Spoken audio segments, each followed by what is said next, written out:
အားလုံးပဲမင်္ဂလာပါခင်ဗျာကျွန်တော်ဒီနေ့ဒီဗီဒီယိုလေးပြုလုပ်ပေးရခြင်းအကြောင်းရင်းဟာ iPhone သုံးစွဲနေတော့ညီကိုမောင်နှမများအားလုံးအတွက် TikTok Japan Region ကောင်းဖွင့်နည်းအားမျှဝေပေးရခြင်းဖြစ်ပါတယ်ခင်ဗျာညီကိုမောင်နှမများအားလုံး Gmail account တစ် account ရှိရပါမယ်ခင်ဗျာအကယ်၍မရှိပါက account တစ်အရင်ဆုံးဖွင့်ပေးပါခင်ဗျာပြီးပါက setting ထဲတွင် Japan Region ကိုပြောင်းပေးရပါဖြစ်ပါတယ်ခင်ဗျာပြီးလို့ရှိရင် App Store ထဲတွင်ကျွန်တော်တို့software နှစ်ခု download ဆွဲပေးရမှာဖြစ်ပါတယ်ခင်ဗျာတစ်ဆင့်ချင်းလိုက်ရွေးလုပ်ပေးပါခင်ဗျာလုံးဝရဖို့100ရာခိုင်နှုန်းအမခံပါတယ်ခင်ဗျာစင်ကတ်တွေထည့်ထားလို့မရပါဘူးခင်ဗျာเนาะကြည့်ရွေးစင်ကတ်တွေထည့်ထားမိတယ်ဆိုလို့ရှိရင်စင်ကတ်ခဏလေးဖြုတ်ထားပေးပါခင်ဗျာเนาะတခြားဖုန်းတစ်လုံးနဲ့ Wi-Fi လွှင့်ပြီးတော့တစ်ချက်လေးသုံးပေးပါအကယ်၍စင်ကတ်ထည့်ထားခြင်းနဲ့ဆိုရင်လည်းစင်ကတ်ကို off လုပ်ထားပေးပါခင်ဗျာเนาะအဲဆိုရင်ကျွန်တော်တို့စလိုက်ကြအောင်ခင်ဗျာเนาะ setting ထဲကိုသွားမယ်ခင်ဗျာsetting ထဲကိုသွားပြီးရင်ကျွန်တော်တို့ general ထဲကိုဝင်မယ်ခင်ဗျာเนาะဟော general ထဲမဝင်သေးဘူးကျွန်တော်တို့ sync အရင်ဆုံး off လုပ်မယ်ခင်ဗျာเนาะ sync တွေတကယ်လို့ on လုပ်ထားရဆိုရင်ကျွန်တော်တို့ off လုပ်ပေးမယ်ခင်ဗျာเนาะ off လုပ်ပြီးရင်ကျွန်တော်တို့ general ထဲသွားမယ်ခင်ဗျာ general ထဲသွားပြီးရင်အပေါ်ကိုဆွဲတင်လိုက်မယ်ဆွဲတင်ပြီးရင်ကျွန်တော်တို့ time တိုင်းဆိုတဲ့ထဲကိုဝင်မယ်ခင်ဗျာ time တိုင်းထဲကိုဝင်ပြီးရင် time စုံထဲကိုတစ်ခါထပ်ပြီးဝင်မယ်ခင်ဗျာเนาะတိုင်းစုံလဲကိုဝင်ပြီးရင်ကျွန်တော်တို့ဂျပန်ဆိုပြီးတော့ရိုက်ပေးမယ်ခင်ဗျာเนาะဂျပန်ဆိုပြီးရိုက်ပေးမယ်ရိုက်ပြီးရင်ဂျပန်ကိုနှိပ်လိုက်မယ်ခင်ဗျာเนาะဂျပန်ကိုနှိပ်ပြီးရင်ကျွန်တော်တို့ပြန်ထွက်လိုက်မယ်ခင်ဗျာထွက်ပြီးရင်ကျွန်တော်တို့ software download ဆွဲမယ်ခင်ဗျာเนาะ software က FAK Fake GPS ဆိုပြီးတော့ Fake GPS ဆိုပြီးတော့ကျွန်တော်တို့ down ပေးရမယ်ခင်ဗျာเนาะ down ပြီးပြီဆိုလို့ရှိရင်ကျွန်တော်တို့ open ဆိုပြီးတော့ဝင်ပေးမယ်ခင်ဗျာကြညာလေးတက်တယ်ဆိုခဏလေးစောင့်ပေးမယ်ခင်ဗျာเนาะပြီးရင်ကျွန်တော် search bar မှာကျွန်တော်ဂျပန်ဆိုပြီးတော့ကျွန်တော်တို့ရိုက်ရှာမယ်ခင်ဗျာเนาะဆက်ဆက်ဝင်ရင်ကျွန်တော်တို့က Thailand ဆိုပြီးတော့တက်နေရခင်ဗျာ Thailand နိုင်ငံဆိုလို့ရှိရင်တချို့ညီကိုမောင်နှမတွေကမြန်မာနိုင်ငံမှာဆိုမြန်မာဆိုပြီးတက်တယ်ခင်ဗျာเนาะအဲ့တော့ search bar မှာကျွန်တော် JPN ဂျပန်ဆိုပြီးရိုက်မယ်ခင်ဗျာဂျပန်ဆိုပြီးတော့ရိုက်လိုက်မယ်ရိုက်ပြီးတော့ရှာပြီးတော့ဂျပန်ဆိုပြီးတော့ရိုက်ပြီးရင်ကျွန်တော်တို့ရှာလိုက်မယ်ခင်ဗျာเนาะရှာပြီးရင်အပေါ်ဆုံးက location ကိုကျွန်တော်နှိပ်လိုက်ဒီကြညာလေးတက်ကြညာကဒီ10စက္ကန့်လောက်လေးဒီအပေါ်မှာသွားလို့ဆိုရင်ကျွန်တော်တို့မာလေးပြီးတော့ကြညာလေးကြော်လိုက်မယ်ခင်ဗျာเนาะကြော်ပြီးရင်ဒါဆိုရင်ဒါကျွန်တော်တို့ဂျပန်နိုင်ငံထဲမှာရောက်နေပြီခင်ဗျာเนาะဂျပန်ဆိုပြီးရိုက်ရှာထားတော့ဒါဂျပန်နိုင်ငံထဲမှာရောက်နေပြီခင်ဗျာเนาะဂျပန်ထဲမှာရောက်ပြီဆိုရင်ကျွန်တော်တို့နောက်ထပ် software တစ်ခုထပ်ပြီးတောင်းရမှာခင်ဗျာเนาะ software ကဘာလဲဆိုလို့ရှိရင် VPN တောင်းရမှာ VPN က Hola VPN ဆိုပြီးကျွန်တော်တောင်းပေးရမှာခင်ဗျာเนาะ HOR လေး Hola ဆိုပြီးတော့ဟုတ်ကဲ့ Hola ဆိုပြီးတွေ့ပြီဆိုရင်ကျွန်တော်ကတော့ဒီမှာ update ဆိုပြီးတော့ပေါ်နေတယ် update မြင်ရမယ်ခင်ဗျာเนาะကျွန်တော်ကကြာသွားမှကြောက်လို့ software တွေကပဲဝင်လိုက်မယ်ခင်ဗျာเนาะ software တွေကိုဝင်လိုက်မယ်ဝင်ပြီးွားရင်ဒီအပေါ်ဆုံးမှာဂျပန်ဆိုပြီးတော့ပြနေတဲ့နေရာနားလေးမှာကျွန်တော်တို့ဟာရိုက်ပြီးတော့ရှာပေးရမှာဖြစ်တယ်ခင်ဗျာเนาะဒါကတော့ကျွန်တော်ချိတ်ဆက်တာဖြစ်တယ်ဒါဆိုရင်ကျွန်တော်ပြန်ပြီးဖြုတ်လိုက်မယ်ဖြုတ်ပြီးတော့ကျွန်တော်ပြန်ပြီးရိုက်ပြီးရှာပေးမှာခင်ဗျာเนาะရိုက်ရှာလိုက်လဲရတယ်မဟုတ်ရင်ဒီ3တန်းမြောက်မှာလည်းရှိရခင်ဗျာเนาะဂျပန်ဆိုပြီးသူပေါ်နေတယ်ပြီးရင် yes ကိုနှိပ်မယ်ခင်ဗျာ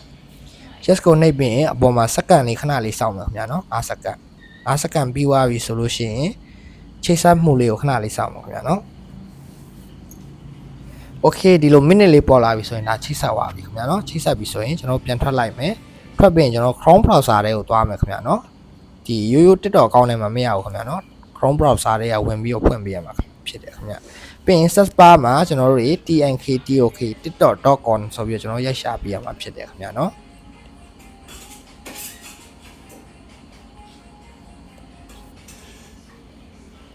ပြီးွားရင်ခဏလေးစောင့်ပေးရမှာဖြစ်တယ်ခင်ဗျာเนาะစောင့်ပြီးွားရင်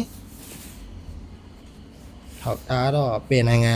တွေကိုရောက်နေလဲတော့မသိဘူးခင်ဗျာเนาะ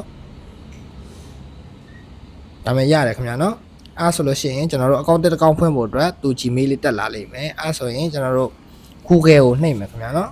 Google ကိုနှိပ်ပြီးရင်ကျွန်တော်တို့ Gmail account တစ်ဖွင့်ထားတဲ့ Gmail ကိုဒီ Google ထဲကိုနှိပ်ပြီးတော့ထည့်ပေးမယ်ခင်ဗျာเนาะအဲ့တော့ continue Google ဆိုပြီးကျွန်တော်နှိပ်မယ်ပြီးရင်ဒီထဲမှာကျွန်တော်တို့ကဒီဖုန်းနဲ့ Gmail တစ်ဖွင့်ထားရဆိုရင်ဒီဖုန်းထဲမှာ Gmail တစ်တက်နေလိမ့်မယ်အကယ်၍ဒီဖုန်းထဲမှာဖွင့်ထားတာမဟုတ်ဘူးဆိုလို့ရှိရင်ကျွန်တော်တို့ အတာ new account ဆိုတဲ့ဟာလေးကိုနှိပ်မယ်နှိပ်ပြီး Gmail အသစ်လေးကိုဒီထဲမှာထည့်ပေးမယ်ခင်ဗျာနော်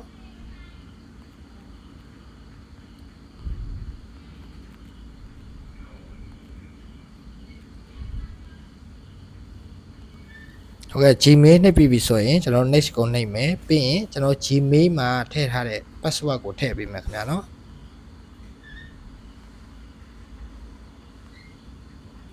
ဟုတ်ကဲ့ password နှိပ်ပြီးပြီဆိုရင်ကျွန်တော် next ကိုနှိပ်မယ်ခင်ဗျာ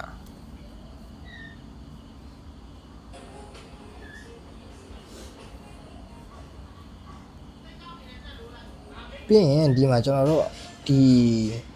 ဒီအပေါ်မှာလာပြီးပေါ်တယ်ခင်ဗျာနော်အပေါ်မှာလာပေါ်ရင်တစ်ချက်နှိပ်လိုက်မယ်ခင်ဗျာနှိပ်ပြီးရင် continue တစ်ခါထပ်ပြီးနှိပ်လိုက်ပါခင်ဗျာခ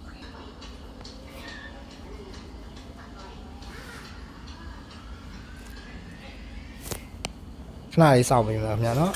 ဒီအဆင့်ဆိုရင်သူကဓာတ်ပုံလေးတစ်ပုံတက်လာမယ်ခင်ဗျာနော် line လေးတစ်ချက်လေးစောင့်မယ် line လေးညင်သွားပြီဆိုရင်ဒီမှာ audio ဆိုပြီးပေါ်နေခင်ဗျာ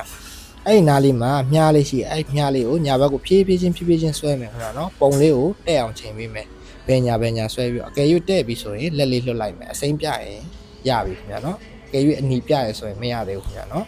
အစိမ်းပြရဆိုရင်သူချိတ်ဆက်ပြီးဆိုရင်ကျွန်တော်တို့ဒီဆုံးလကိုထည့်မယ်ခင်ဗျာနော်လထည့်ပြီးရက်ထည့်မယ်ရက်ထည့်ပြီးနှစ်ထည့်မယ်ခင်ဗျာအဲ့ဒါမိမိရဲ့မွေးနေ့တက်ကလေးကိုထည့်ပေးရမှာဖြစ်တယ်ခင်ဗျာနော်မွေးနေ့တက်ကလေးကိုအမှန်လေးထည့်ပေးပါနောက်ပိုင်း money တိုက်တွေပါရှောက်မယ်ဆိုလို့ရှိရင် passport ချိတ်လို့ရှိရင်မွေးနေ့တက်ကလေးတူနေမှရတယ်ခင်ဗျာနော်အဲ့တော့ next ကိုနှိပ်ပြီးကျွန်တော် user name ကိုတစ်ခါတည်းထည့်လဲရတယ်ခင်ဗျာနော်အကယ်၍တစ်ခါတည်းမထည့်ချင်ဘူး software ဒီ account ထဲမှာဝင်ပြီးမှ AC ထည့်ချင်တယ်ဆိုရင် skip ကိုနှိပ်မယ်ခင်ဗျာနော် skip ကိုနှိပ်ပြီးရင်ဒါဆိုရင်ဒါ account ထဲကိုဒါကျွန်တော်တို့ account တစ်ခေါက်ဒီ Chrome browser ထဲမှာတော့ဒါကျွန်တော်ဖောက်ပြီးသွားပြီခင်ဗျာနော်ဖောက်ပြီးသွားပြီဆိုတော့ဒီ account ဟာတကယ် Japan region ဟုတ်မဟုတ်ဆိုတာကျွန်တော်တို့ဒီ TikTok software ထဲမှာဝင်ပြီးတော့ကြည့်မှာခင်ဗျာနော်စစ်ဆေးကြည့်မယ်ဟုတ်ကဲ့ဒါဆိုရင်ဒါဒီ account ဟာကျွန်တော် log out ထွက်ထားတဲ့ account လေးဖြစ်တယ်ခင်ဗျာနော်အဲ့ဒီတော့ဒီလိုမျိုးဝင်လိုက်ပြီဆိုလို့ရှိရင်အတာ account ဆိုတဲ့အောက်ဆုံးမှာရှိတယ်ခင်ဗျာနော်အားလေးကိုတစ်ချက်နှိပ်ပေးမယ်ပြီးရင်ကျွန်တော်တို့အခုနက Chrome browser ထဲမှာဝင်ပြီးတော့ဖွင့်ထားတဲ့ Gmail တစ်ကိုထည့်ပေးမယ်ခင်ဗျ continue with Google ဆိုတဲ့အပေါ်ဆုံးကိုတစ်ချက်နှိပ်ပေးမယ်ခင်ဗျာနော်နှိပ်ပြီးရင်ကျွန်တော်တို့ Gmail တစ်ထည့်ပေးမယ်ဒီထဲမှာ Gmail တစ်မတက်ဘူးဆိုရင် user အတာ account ဆိုတဲ့ဟာလေးကိုတစ်ခါနှိပ်ပြီး Gmail တစ်ကိုတစ်ခါပြန်ပြီးထည့်ပေးမယ်ခင်ဗျာနော်ဟုတ် Gmail တစ်လေးကိုဒီထဲမှာနှိပ်ပြီးထည့်ပေးပါခင်ဗျာ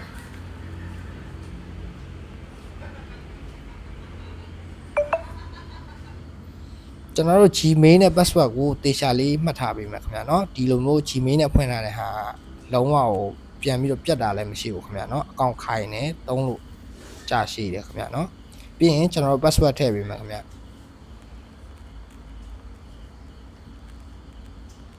password နဲ့ Gmail နဲ့ကိုတေချာလေးမှတ်ထားမယ်ခင်ဗျာเนาะပြီးရင် next ကိုနှိပ်မယ်ခင်ဗျာเนาะပြီးရင်not now နှိပ်မယ်ခင်ဗျာနော်ပြီးရင် continue နှိပ်မယ်ခင်ဗျာညာဘက်ကိုဒါဆိုရင်ဒါအကောင့်နဲ့ကိုခုနကျွန်တော်တို့ Chrome browser ထဲမှာဝင်ထားတဲ့အကောင့်သူ Gmail နဲ့ဝင်ပေးနေတာဖြစ်တယ်ခင်ဗျာနော်တစ်ချက်လေးစောင့်ပေးမယ်2 3လုံးဒါဆိုရင်ဒီကကျွန်တော်တို့ခုနဝင်ပြီးဖွင့်ထား Chrome browser ထဲမှာဝင်ဖွင့်ထားခဲ့တဲ့နာမည်နဲ့ကိုခုဒီမှာ Japan region အကောင့်လေးအောင်မြင်စွာရပါပြီဖြစ်တယ်ခင်ဗျာနော်အဲ့ဆိုရင်အကောင့်ကိုနှိပ်မယ်ခင်ဗျာနော်အကောင့်နှိပ်လိုက်ရင်ဒီမှာအပေါ်ဆုံးမှာ account information ဆိုတာလေးကိုတစ်ခါနှိပ်လိုက်မယ်ဆိုရင်အောက်ဆုံးမှာ Japan region နဲ့ Japan account လေးတစ်ခေါက်အောင်မြင်စွာရပါပြီဖြစ်ပါတယ်ခင်ဗျာနော်ဒါဆိုရင် iOS မှာတွေအားလုံးပဲရပါတယ်ဆိုတဲ့အကြောင်းကျွန်တော်ဒီဗီဒီယိုလေးနဲ့တက်တည်ပြလိုက်တာဖြစ်ပါတယ်ခင်ဗျာနော်တချို့ညီကိုတွေကမရဘူးဆိုရင်အတိအမလာပြောနေတာဖြစ်တယ်ခင်ဗျာနော်ဒါဆိုရင်ဒါ monitor လမ်းကြောင်းဖြစ်တယ်ခင်ဗျာနော် the session နဲ့ပြရမယ် follower 10k ပြရမယ်ပြီးရင်follow video view like ခေပြရမယ်အဲ့ဆိုလို့ရှိရင်ရပြီပေါ့နော်ရပြီဆိုတာ verify နေပါလေပြန်လောက်ရမယ်ပြီးရင် verify နဲ့ပြန်ချက်ရမှာခင်ဗျာနော်ပြီးရင် gift ဆိုတာကလက်ဆောင်နေပါတွေကတော့ follower 1000ဆိုလို့ရှိရင်ဒါလက်ဆောင်နေပါတွေစပြီးရမှာခင်ဗျာနော်ဒီ account ဟာဆိုလို့ရှိရင်ခံတယ်ခင်ဗျာနော်ခံတယ်ဟိုတော်တော်နဲ့လည်းပြတ်မသွားဘူးနောက်ပြီးရင်ဒီ VPN တွေပါတယ်အများတိုင်းထည့်ပေါင်းတာအများတိုင်းဒီ region တွေချိန်တော့ရတာမရှိဘူးခင်ဗျာနော်အကောင့်ဖွင့်တဲ့တစ်ချိန်လေးပဲ region ချိန်ရုံပဲပြီးရင်ဒီကိုနေတဲ့နိုင်ငံပဲ region ပြန်ထားလို့ရတယ်ခင်ဗျာနော်အားလုံးပဲကျေးဇူးအများကြီးတင်ပါတယ်ခင်ဗျာနောက်ဗီဒီယိုလေးတွေမှာထူးဆန်းတာလေးတွေကျွန်တော်